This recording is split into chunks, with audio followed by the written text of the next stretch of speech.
마이크는 알겠는데 5인패는 도대체 뭐야? USB 마이크는 컴퓨터에 바로 연결할 수 있잖아요. 굳이 장비를 하나 더 사용해야 하나? 저도 처음에는 그렇게 생각했습니다. 그런데 노래를 녹음하다 보면 내가 부른 소리가 늦게 들리는 경우 레이턴시라고 하는데요. 이 작은 딜레이도 상당히 불편하게 느껴지더라고요. 오디오 인터페이스를 사용하면 이런 딜레이를 줄이고 내 목소리와 반주를 섬세하게 들으면서 더 안정적으로 녹음할 수 있습니다. 집에서 노래를 퀄리티 있게 녹음할 수 있는 환경을 만들어주는 장비에 가까운 거죠. 특히 5인패를 연결했는데도 목소리가 늦게 들리거나 두 번 겹쳐 들릴 때 꼭 확인해야 할 설정도 함께 보여드릴 테니까 끝까지 시청해주세요.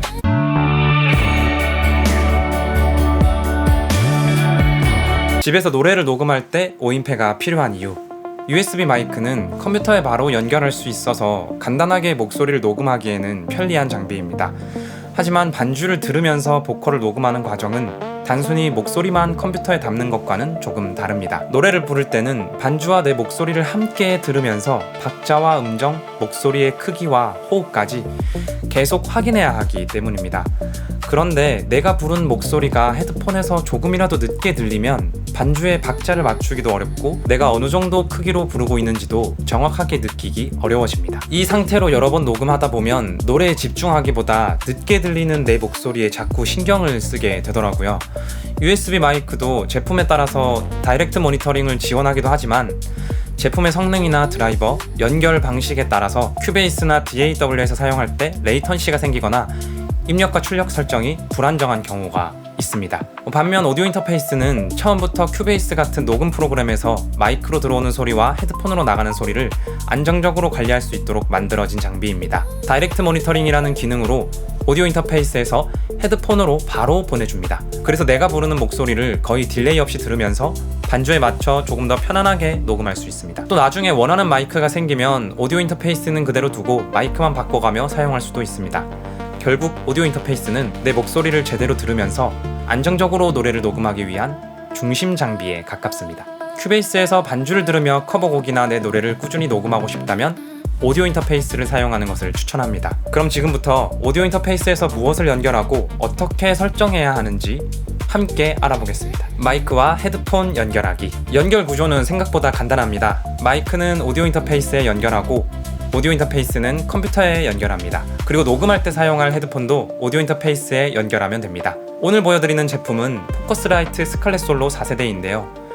제품마다 단자의 위치나 기능은 조금 다를 수 있지만 전체적인 연결 방법은 대부분 비슷합니다. 먼저 뒤쪽에 USB 단자와 컴퓨터를 연결합니다. 윈도우에서 사용한다면 포커스라이트 홈페이지에서 전용 드라이버와 포커스라이트 컨트롤 프로그램을 먼저 설치해 두는 것이 좋습니다.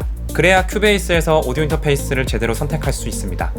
다음으로 마이크를 XLR 케이블로 연결합니다. 스칼렛 솔로 4세대에서는 마이크 단자가 뒤쪽에 있습니다. 앞쪽에 있는 단자는 기타나 다른 악기를 연결하는 곳이기 때문에 노래 녹음에 사용할 마이크는 뒤쪽 XLR 단자에 연결해주면 됩니다. 이제 헤드폰을 앞쪽 헤드폰 단자에 연결합니다. 일반적인 이어폰이나 헤드폰은 단자가 작아서 바로 들어가지 않을 수도 있는데요.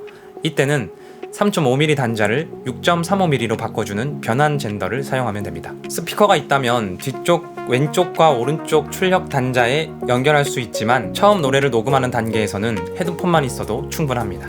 녹음할 때 꼭 알아야 할 기능. 버튼이 여러 개 보이지만 처음에는 모든 기능을 외울 필요는 없습니다. 노래 녹음에 꼭 필요한 것부터 하나씩 살펴보겠습니다. 첫 번째는 게인입니다. 게인은 마이크로 들어오는 소리를 어느 정도 크기로 녹음할지 정하는 부분인데요.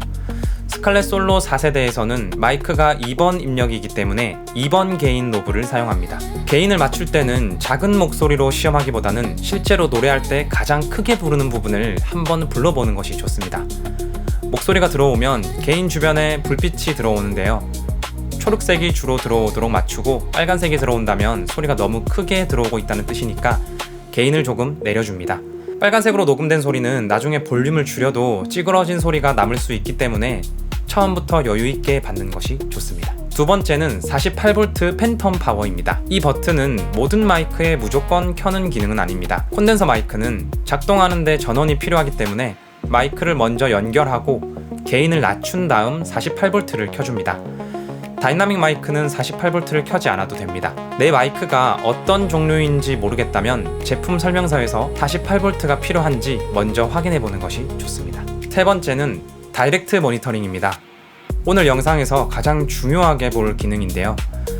다이렉트 버튼을 누르면 불빛이 초록색으로 바뀌고 마이크로 들어오는 내 소리를 헤드폰으로 바로 들을 수 있습니다. 큐베이스를 거쳐서 듣는 것이 아니기 때문에 레이턴시를 거의 느끼지 않고 녹음할 수 있는 기능이고요. 다이렉트 모니터링을 켜면 큐베이스에서 걸어놓은 리버브나 효과가 아니라 아무런 효과가 들어가지 않은 원래 목소리를 바로 듣게 됩니다. 딜레이 없이 정확하게 듣기에는 좋지만 평소 리버브가 들어간 목소리로 녹음하는 것에 익숙하다면 처음에는 조금 건조하고 힘이 없게 느껴질 수도 있습니다. 그렇다고 다이렉트 모니터링과 큐베이스 모니터링 중에서 반드시 하나만 사용해야 하는 것은 아닙니다. 저는 녹음할 때 두 가지를 함께 사용하기도 하는데요. 다이렉트 모니터링에서는 내 원래 목소리를 정확하고 선명하게 듣고 큐베이스 모니터링에서는 리버브를 살짝 걸어 공간감이 더해진 목소리를 함께 듣는 방식입니다. 두 목소리가 자연스럽게 겹쳐지면 제 목소리가 훨씬 잘 들리고 조금 더 힘있게 느껴져서 노래를 부르기도 편하더라고요. 다만 여기에는 중요한 조건이 하나 있습니다.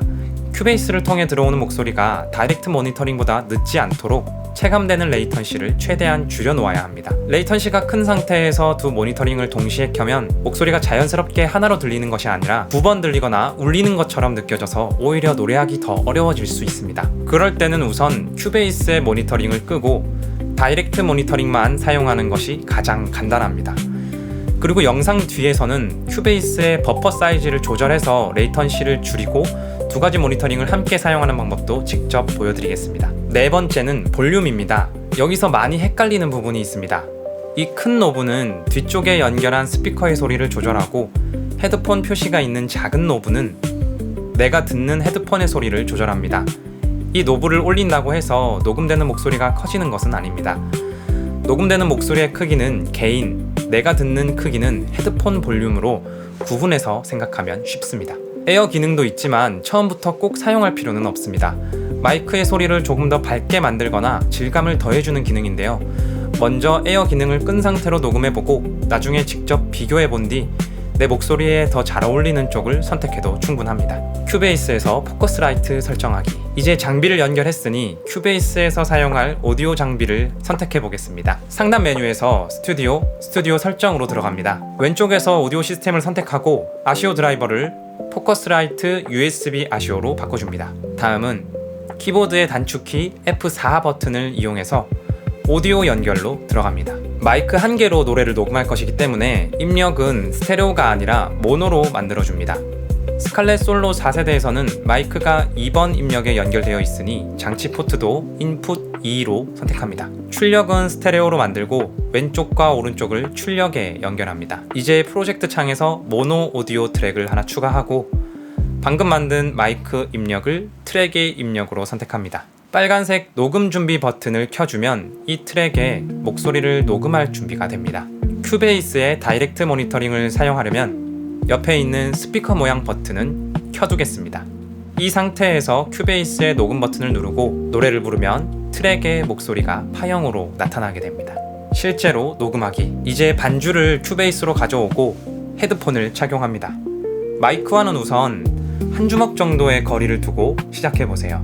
노래에서 가장 크게 부르는 부분을 불러보면서 게인이 빨간색까지 올라가지 않는지 확인합니다. 콘덴서 마이크라면 48V 팬텀 파워를 확인하고 다이렉트 모니터링도 켜줍니다. 그러면 헤드폰에서는 반주와 함께 내 목소리를 거의 딜레이 없이 들을 수 있습니다.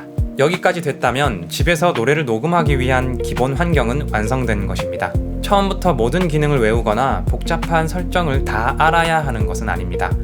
마이크를 연결하고 마이크에 맞게 48V를 설정하고 게인을 맞춘 뒤 다이렉트 모니터링을 켜는 것. 우선 이 네 가지만 기억해도 다이렉트 모니터링을 사용해서 내 목소리를 딜레이 없이 들으며 안정적으로 녹음할 수 있습니다. 이제 앞에서 말씀드린 것처럼 저는 녹음할 때 다이렉트 모니터링의 선명한 목소리와 큐베이스에서 리버브를 건 목소리를 함께 듣기도 하는데요. 그러려면 큐베이스를 통해 들어오는 소리의 레이턴시부터 줄여야 합니다. 마지막으로 버퍼 사이즈를 조절해서 레이턴시를 줄이고 두 가지 모니터링을 자연스럽게 함께 사용하는 방법을 알아보겠습니다. 목소리가 늦게 들릴 때 버퍼 사이즈 조절하기. 앞에서 말씀드린 것처럼 저는 녹음할 때 다이렉트 모니터링의 선명한 목소리와 큐베이스에서 리버브 건 목소리를 함께 듣기도 합니다. 그런데 두 가지 모니터링을 자연스럽게 함께 사용하려면 큐베이스를 통해 들어오는 목소리의 레이턴시를 먼저 줄여줘야 합니다. 이때 조절하는 것이 바로 버퍼 사이즈라고 하는 건데요. 이름은 조금 어렵지만 원리는 생각보다 간단합니다. 컴퓨터는 들어오는 소리를 곧바로 하나씩 처리하는 것이 아니라 일정한 양만큼 잠시 모아두었다가 한 번에 처리합니다. 이때 소리를 잠시 담아두는 작은 상자 같은 공간이 버퍼이고 그 상자의 크기가 버퍼 사이즈라고 생각하면 됩니다. 버퍼 사이즈를 작게 설정하면 소리를 조금만 모아도 바로 처리하기 때문에 내 목소리가 헤드폰으로 비교적 지연 없이 돌아옵니다. 대신 컴퓨터가 그만큼 자주 소리를 처리해야 하기 때문에 컴퓨터의 부담이 조금 더 커집니다. 반대로 버퍼 사이즈를 크게 설정하면 컴퓨터가 소리를 처리할 시간은 충분해져서 트랙이나 효과가 많은 프로젝트도 조금 더 안정적으로 재생할 수 있습니다. 하지만 소리를 더 오래 모았다가 처리하기 때문에 실시간으로 듣기에는 내 목소리가 늦게 들리는 레이턴시는 커지게 됩니다. 쉽게 기억하면 버퍼가 작으면 빠르지만 컴퓨터가 힘들고 버퍼가 크면 느리지만 컴퓨터는 편해집니다. 그럼 노래를 녹음할 때는 어느 정도로 설정하면 될까요? 컴퓨터와 오디오 인터페이스에 따라 달라서 모두에게 맞는 하나의 정답은 없지만 저는 우선 128 샘플부터 시작해보는 것을 추천합니다. 128 샘플에서도 목소리가 늦게 들린다면 컴퓨터가 안정적으로 작동하는지 확인하면서 64 샘플까지 내려볼 수 있습니다. 반대로 소리가 지직거리거나 뚝뚝 끊기고 큐베이스가 버벅거리기 시작한다면 버퍼를 너무 작게 설정한 것일 수 있습니다. 이때는 256 샘플로 한 단계 올려보세요. 정리하면 노래를 녹음할 때는 128 샘플로 시작하고 레이턴시가 느껴지면 64 샘플, 소리가 끊기면 256 샘플로 조절합니다. 만약 버퍼 사이즈를 낮췄는데도 레이턴시가 크다면 녹음할 때 사용하지 않는 무거운 효과나 보정 플러그인을 잠시 꺼두는 것도 도움이 될 수 있습니다. 그래도 두 목소리가 자연스럽게 겹쳐지지 않는다면 무리해서 함께 사용할 필요는 없습니다. 큐베이스와 모니터링을 끄고 다이렉트 모니터링만 사용하면 내 목소리가 조금 어색할 수는 있지만 가장 안정적으로 들으면서 녹음할 수 있습니다. 그리고 녹음이 끝난 뒤 편집이나 믹싱을 할 때는 레이턴시가 크게 중요하지 않기 때문에 버퍼 사이즈를 510이나 1024 샘플까지 올려도 괜찮습니다. 트랙 효과가 많아질수록 버퍼 사이즈를 크게 설정하면 컴퓨터가 소리를 처리할 시간이 늘어나서 조금 더 안정적으로 작업할 수 있습니다. 마지막으로 이것만 기억해보세요. 노래를 녹음할 때는 버퍼를 낮게, 편집하고 믹싱할 때는 버퍼를 높게, 그리고 그 안에서 내 컴퓨터가 끊기지 않고 작동하는 가장 낮은 버퍼 사이즈를 찾는 것이 가장 좋은 설정입니다. 정리하면 USB 마이크만으로도 간단한 녹음은 충분히 시작할 수 있습니다. 하지만 큐베이스에서 반주를 틀어놓고 내 목소리를 들으면서 노래를 녹음하거나 앞으로 마이크와 헤드폰 같은 장비를 하나씩 바꿔가면서 사용하고 싶다면 오디오 인터페이스가 전체 녹음 환경의 중심이 되어줍니다. 처음 보면 버튼도 많고 어렵게 느껴질 수 있지만 실제로 노래 녹음에 사용하는 기능은 생각보다 많지 않습니다. 집에서 노래를 녹음하기 위한 입문용 장비를 찾고 계신다면 제가 추천하는 장비들을 고정 댓글에 정리해 두겠습니다. 이 채널에서는 음악을 처음 시작하는 분들이 집에서 직접 노래를 녹음하고 자신의 음악을 한 곡씩 완성해 갈 수 있도록 제가 직접 경험한 과정을 나누고 있습니다. 도움이 되셨다면 구독해 주시고 오디오 인터페이스를 사용하면서 가장 헷갈렸던 부분도 댓글로 남겨주세요. 감사합니다.